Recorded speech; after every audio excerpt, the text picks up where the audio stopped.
Bonjour à tous les passionnés de cinéma, je suis enchantée de vous retrouver sur ma chaîne CinéVibe, où je partage avec vous les dernières actualités sur les films à venir et ceux déjà sortis. Pensez à vous abonner pour ne rien manquer des nombreux contenus captivants à venir. C'est Bonjour à parti! tous. Dans cette vidéo, je vais vous parler d'un sujet qui me tient particulièrement à cœur, pain et rose. Cette expression symbolise la lutte pour des conditions de vie dignes et l'importance de l'épanouissement personnel. Je vais explorer avec vous l'histoire derrière ce slogan emblématique, son impact sur les mouvements sociaux et comment il résonne. Encore aujourd'hui dans notre quête d'équilibre entre le travail et la vie personnelle. Restez avec moi pour découvrir comment ces deux éléments, le pain et les roses, sont essentiels à notre bien-être. Excellent cadavé, fourni par le Festival de Cannes durée, 1h30 à participe, Cannes 2023 synopsis du film après le retour au pouvoir. Des talibans, les femmes de Kaboul voient leur quotidien complètement chamboule. 3 d'entre elles vont se battre pour retrouver leur liberté. Excellent cadavé, fourni par le Festival de Cannes août 2021.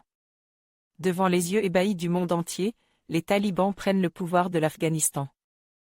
La colère et l'émotion est palpable partout, les chaînes d'information diffusent les images en boucle. Les scènes d'horreur tournent encore dans nos tétés. Puis le monde a repris sa marche, nos regards se sont portés sur d'autres drames, d'autres tragédies. Mais une personne en particulier n'arrivait pas à oublier, Jennifer Lawrence. Oui, l'actrice des Hunger Games reconvertie dans le cinéma indépendant. Elle chercha alors une cinéaste capable de raconter l'atrocité du quotidien. Ce sera Sarah Mani, cinéaste en exil en France. Mais comment témoigner d'un état dans lequel on ne peut plus mettre les pieds? Compose de vidéos capturées par 3 femmes directement sur place, une étudiante, une dentiste, une fonctionnaire, le film est un portrait puissant et bouleversant d'une révolution clandestine. Dans l'intimité des foyers, l'abjection prend une autre dimension. Pas de sang verse, pas d'armes, juste des pleurs, ceux de femmes devenues du jour au lendemain parias de la société, à qui on interdit de sortir seules, d'étudier, ou même de choisir leurs propres vêtements. On les voit alors refuser la situation, s'organiser dans l'ombre, créer des slogans, lancer des manifestations.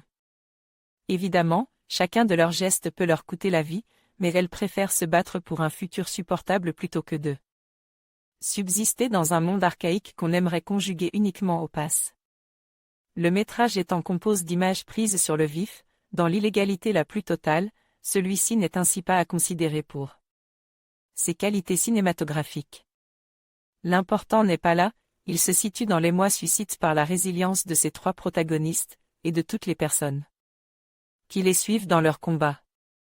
Dans l'anonymat, elles avancent, continuent une lutte courageuse, certaines quittent le pays, d'autres restent. En lui offrant une place en séance spéciale, le Festival de Cannes fait bien plus que de louer le talent d'une réalisatrice, il rappelle au monde qu'en 2023, à 7000 km de la France, des femmes risquent chaque jour leur vie pour affirmer leur droit de vivre comme un être humain. Christophe Brange envoyait un message au rédacteur. En conclusion, Pain et rose symbolise la lutte pour des conditions de vie dignes et l'aspiration à une vie enrichissante. Ce slogan, né des luttes ouvrières, nous rappelle l'importance de l'équilibre entre les besoins matériels et les aspirations spirituelles.